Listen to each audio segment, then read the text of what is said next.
Hello, I'm Kevin Zebchek from the VIOSO booth over at InfoComm 2026. We're at booth N7563. We're proud to announce our newest software piece here. It's called Experience Designer. In fact, we just won the Projector Central Best of Show Award. Experience Designer is a new way for us to design and complete a whole project virtually before we even set foot on site.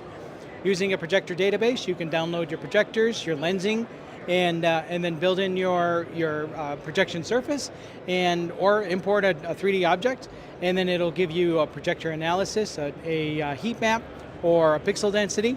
You can set up all your projectors in there, your lensing, and figure out where everything needs to go, again, right before you even go onto site.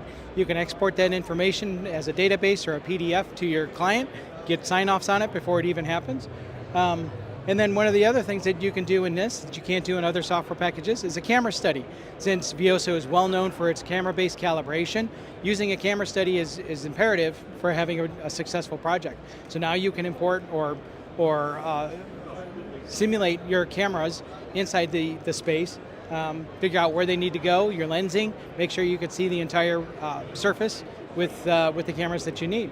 So if you'd like to get a demonstration of this and even a free 30-day trial of it, come over to our booth. Again, we're at VIOSO at the North Hall, 7653. My name's Kevin. Thanks a lot.